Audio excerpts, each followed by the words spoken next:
Salve Brasil, salve planeta Terra. 13 de julho de 2026, segunda-feira. Semana passada nós falamos aí de personagens do cinema que tem esse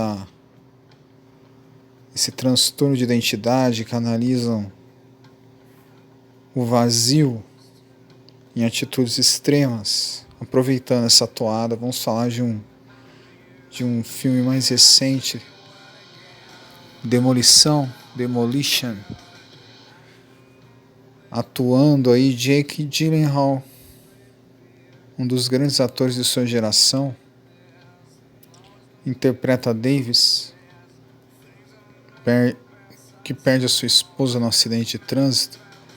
Ele está no automóvel, inclusive, quando acontece.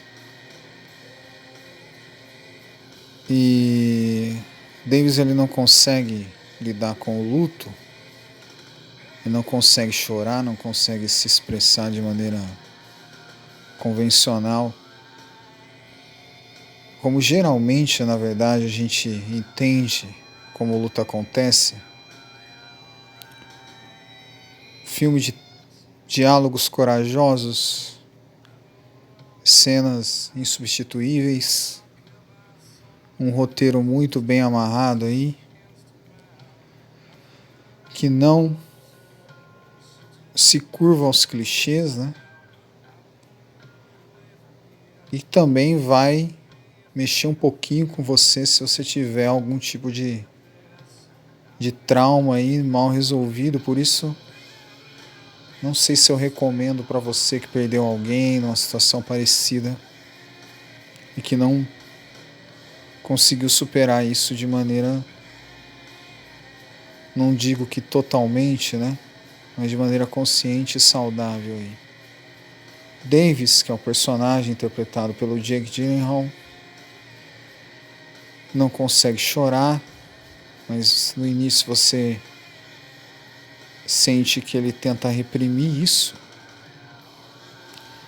mas depois você vai percebendo ao longo do filme que se trata mais de um luto não linear e que está relacionado com outras frustrações,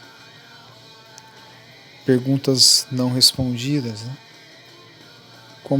Como ele vai resolver isso consigo mesmo é que é a questão, o núcleo central aí.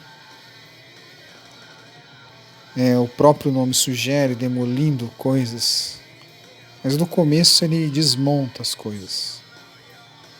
Desmonta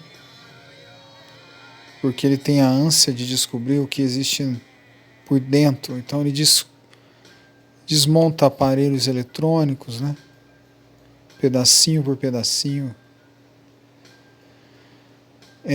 Mas se você pegar ali onde tudo começa, que é no diálogo que ele tem com a esposa dele antes do acidente, logo antes do acidente, ela sugere que ele arrume uma geladeira, a geladeira deles que está com um vazamento, né? E ele meio que assim torce o nariz para a ideia que a esposa sugere, né? Logo em seguida o acidente acontece. Então, depois do enterro, logo alguns dias,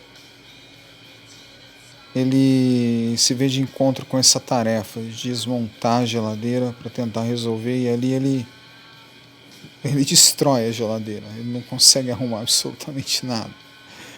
Não que a intenção dele não fosse essa no início. Mas também tem o caso das cartas que ele escreve para uma empresa de máquina de venda, aquelas máquinas de venda automática, que não entrega o produto, ele paga, mas o chocolate dele não é entregue, né? E essas cartas que ele escreve, elas são várias. Elas vão chegar a uma pessoa que se sente tocada, né? Pelo conteúdo que se torna complexo, porque ele Ele não simplesmente relata o problema, mas relata toda a vida dele. E essa pessoa acaba se envolvendo com ele, né? Envolve ao ponto de persegui-lo, né? Não persegui-lo, mas seguir ele, né?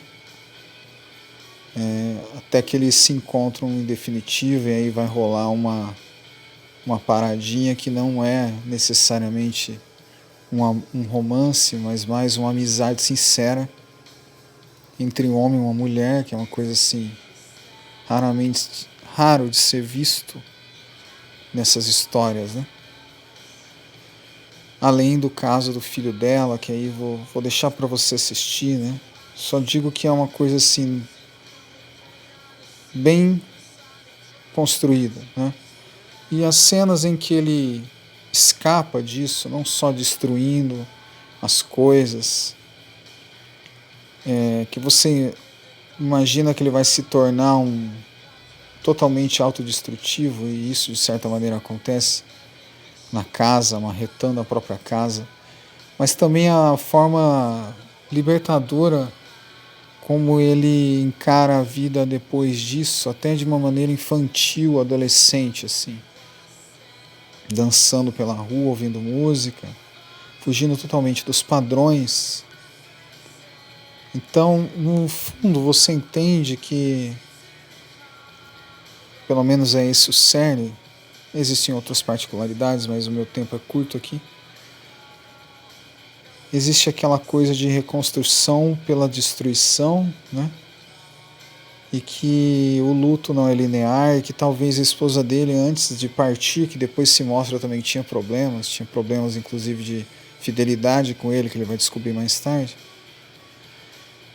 ela de alguma maneira deixou para ele, antes de partir, uma chave para que ele abrisse as portas da própria psique e se descobrisse além dos limites do personagem que ele carregava. É isso aí, fica aí a recomendação. Espero que você goste do filme e tire suas lições. Para você que gosta de psicologia, comportamento humano, gosta de um bom drama, boas atuações, é uma ótima recomendação. E é um filme atual, né, 2025, então infelizmente a maioria desses filmes, grandes filmes desse tema, estão ficando para o passado, mas a gente tem aí um grande ator e um filme de alto nível para aprender nesse sentido. Valeu? Valeu.